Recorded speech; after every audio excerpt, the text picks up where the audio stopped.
Wow, he's over the wall. He's making his way in. Oh my gosh, he's gonna say Zion Spartan. You just did this to my team. Now it's my turn. Guess who's back trying to stop him? Shots. It's gonna be Zion. Can he stop him? Comes in. He knows what's going on. Why call him? Why call him? Oh my God! They kill him. The Nexus is saved. 65 minutes and the game continues. Darius tries to get himself in. He's got tiny arms though, and he can't get to the Nexus in time. Saplins won't be able to do it. He misses. Dignitas saves the day with the entire team. Why in the world would Wild Turtle use culling when it's a hit away from winning the game on the Nexus? The spell doesn't hit the Nexus. Now Dignitas has 4 dead, and they survive another day. This is ridiculous. Dignitas just taking the gold lead at 100,000 gold now. 19 kills to 16. We're going to be breaching 70 minutes here coming up on this game, and Dignitas on life support keeps themselves in this game with about 2,000 health left. Not even on the Nexus. Now they push in. Oh God. 40 seconds. Oh God. No.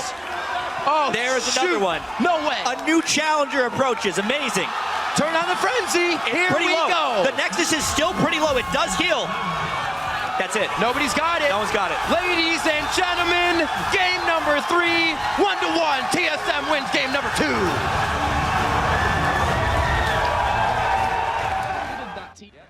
Again, Edward catching 3 members of KT Bullets into that play, and well, the chase on Leopard took a little bit while longer, but the hook came out from Eddie once again. So Baron will be up in around about a minute's time once this replay runs its course, and we can see this is possibly going to be the focus, but look at the position. KT Bullets, they're looking for a backdoor. They're going to backdoor it. It's going to be a base race. They're going to go around the backside. Gambit are on the top of the map. They've got Leopard in the mid lane right now. Leopard's going up there. He's going to be the one that's going to stop them from recalling from this. They've taken down the inner turret. There is Leopard spotted by it. They're going to use the talisman. They're going for this one. Leopard is going to be chased by Gambit. They don't have time. They can't do that. They cannot go for Leopard. They're trying to recall right now, but they're going in for the Nexus turrets. Can you believe it? The KT Bullets go straight through into the base. Genji comes down as well, but the Nexus goes down.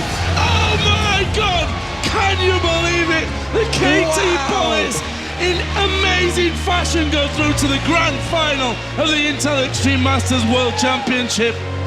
But wow, you have to give Gambit so much respect for coming back into this game, and then KT Bullets with this smart move, unnoticed, moving all the way around, and Leopard stayed. As they are sitting on top of a potential win here, but we've seen big throws, and we're at the 30-minute mark. Remember, SK Gaming, they've done it a number of times against Fnatic. They can sneak in, but they have a long way to go to try and catch in there. The damage getting poked towards Frog, and you can see Yellow Star, he's going to be the key into this one. We've seen it so many times. He can keep that damage down, and they are trying to defend their final inhibitor. Can they keep Evil Geniuses away from this now the Baron buff's worn off? Well, we'll have to see when they decide to engage, because they have super minions in the middle, super minions in the bottom. They can't defend the top, and EG may want to pick up a kill here. Cyanide's gone in. He's gone in. Crapper's used the defensive. There's going to be the chain of corruption, but Misfortune just turns around. Yellow Pete does get caught out. Yellow Pete's going to go down. He does manage to get caught out. Peke gets in there, gets one, gets a reset, gets a second. Can he get the third? It doesn't matter, because Froggen's backdoored, and he's taken down 2 Nexus turrets. He's not going to be able to quite get this. Nexus surely to God. He can't get away to this one. He's going to get taken down. The minions are on the Nexus. He does go down, but the minions are going to take it. He's got it. I do not believe what Froggen just did. He's just done a Peke on Peke. Evil Genius have lost it. Look at them. They are jumping. They are screaming. There are going to be tears of joy in the Geniuses camp, because that was a genius play. Peke, he created it, but right now Froggen perfected it. Absolute brilliant play, and Froggen proving why many say he is the best in the world, and really putting his mark out there, I think I would say, as a top Twisted Fate player. So, what a game, ladies and gentlemen. Let's get over to Joe and Jason to take us through the decimation that Evil Geniuses just put on Fnatic. Where has that Evil Geniuses team been hiding? They've needed that TSM's inhibitor, and Zion is going there as soon as he spawns. He's going to take that inhibitor down again. Let's see if Dignitas actually pushes out of the base or they hold this and make it look interesting. Does he go? Because if they die, they're going to lose mid as well. He's thinking about it. Zion Spartan's holding. There's a minion wave that's going right past him. He may actually wait because you can see the same wave in your base, but they have vision. This is so tricky. It's crazy. TSM wants to break the wall right now. If they can get a kill or push in 5v4, they can theoretically end the game, which is stopping Zion from being able to teleport in right now. The fear of the 5v4, because finally, TSM has Dyrus with the team. Dyrus gets hit up. This might be the time. Now he starts to teleport. He goes in. Dyrus is going to have to get out with the team. He leaves the slicing maelstrom on. Crumbs goes for the speed up on the ultimate. Dyrus really be able to jump in. That's going to be a lockdown in the inhibitor. The Amazing gets hit. Kiwi Kid's a little too far here. He's going to have to try and get himself out. Living Artillery and the rest of the shots of fire. Zion is just killing the Nexus. Zion Spartan can easily, single-handedly win the game by himself. 54-54 on the clock. The Nexus turret, he has minions. It's going to be on to the next. Amazing, kind of amazing. He misses the shockwave, or the sonic wave, I should say. And he hits the Tempest. The cripple may slow the attack, but it's not on that anymore. Oh my God. He's going to be able to hit it. A few last hits. He got it. Oh my God, he wins the game. Oh my God. All by himself. The inhibitors and the Nexus turrets. Zion Spartan wins the game for Dignitas. He had 172 health by the time he got that last hit on the Nexus. Amazing needed only to use his ultimate and he would have stopped the push. But he didn't do it in time because that last siphoning strike from Anasis with, I can't even check because I'm inspecting, 690 bonus damage on his siphoning strike. And by the way, a BF sword won the game single-handedly. Absolutely ridiculous play. We still have more games. They're going to push those creeps right back as well, using that.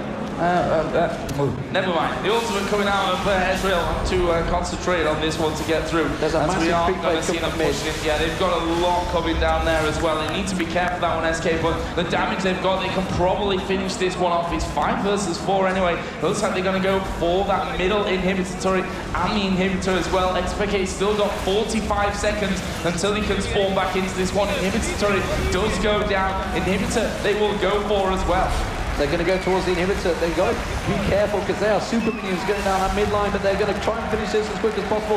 They may well lose a Nexus to it for it. We'll see how that one works out. But super minions are starting to spawn down there. It's going to be the third inhibitor in the game. Cyanide is going to get caught out. The orb just bounced left, right. He just avoided that. Ocelot finally finished him out. Cyanide tries to come around, but leaps out of it again. They do manage to pick up 1 kill. Can they get a second? Can they get a third? Strike towards it. Soaz on towards Hercubot. He's going to have his jump back available in a moment as soon as he catches back in there. Can he chase down Hercubot? Meanwhile, in the mid, we've also got Yellowstar pushing through. He's not going to chase this one through, and they're going to back off. They're going to back off. 2 men down for Fnatic. That's the AD carry and the AP carry. We've got Cyanide, the only one down here. That's Rammus. That means surely Fnatic have got that big advantage and they're going to push it. We've got Kha'Zix leaping over the top of the wall. They are going to be going for this one. We're 55 minutes almost into this one. Yellowstar hammering away on those creeps, and Rated and Soaz. We're going to have XPK coming in from the backside as well. There are the siege minions taken out. Are they going to go for the inhibitor or are they going to go straight through? 26 seconds for Ocelot, 20 seconds for Candy Panda. They are going to be going for this one. It's Yellowstar hammering away. XPK is there as well. There is the first Nexus turret taken down. Second one's going to be focused. Can they finish off the Nexus? This is close stuff. 8 seconds for Candy Panda. They're going to focus in towards Yellowstar. Kevin going low. Big fight kicking out. Silence coming in there as well. And Rayton will go down to Kevin. So that's going to be the focus here as well. Yellowstar has to back away. XPK taking damage all over the place. How many Daly's going to land? Can they get him? Pecking somehow gets away. And Fnatic not quite able to finish the job. But Candy Panda took down Soaz. That means there's going to be a 70-second spawn timer. There's super minions, a massive wave of them going towards the Nexus turret right now. Fnatic have to get back and deal with them. Meanwhile, you can see that SK Gaming are just keeping them delayed. They've got 2 inhibitors down, and they're just going to pile straight up towards those super minions in the base. You can see there's coming in there. Peke is desperately up towards the Nexus. Kevin is going to be able to go towards him. He's trying to do it, but meanwhile, they're in the base. Yellowstar's trying to defend them in the base. Peke is trying to take the Nexus down. Is anyone going to be able to deal with this one? Catches him with another axe. He's very low. They're pushing on the Nexus to his Peke's back to back. I do not believe it. Peke's stuck in there. Catching it. Takes down the Nexus. But now he's going crazy. That game was amazing.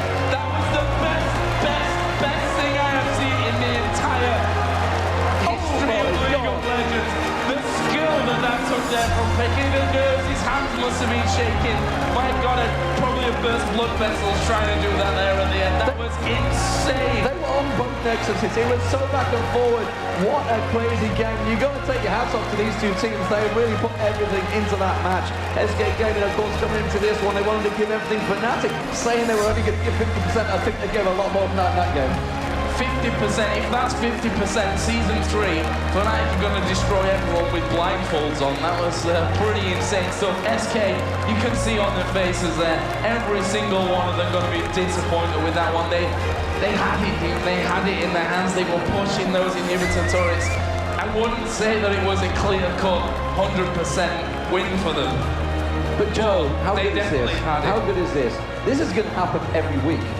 This is going to happen every week. And people told us on Twitter, El Clasico, you can't call it that in League of Legends yet. Well, I think you just did. I think we just did become an El Clasico there, certainly. And that was just, I don't know, I've not seen something like that. I don't think ever. Honestly, that was absolutely you see the insane. tension, because they knew if Pekka had died and he was one hit away from death, they would have lost, because Candy Panda was on their base, the Nexus turrets were going down, there was a massive wave of super minions. That game was lost within 10 seconds either way. Absolutely brilliant. So we can see Oslo, we know him as one of the most emotional men in League of Legends, and to lose like that, I think he'd rather have been wiped over in 20 minutes than spend 50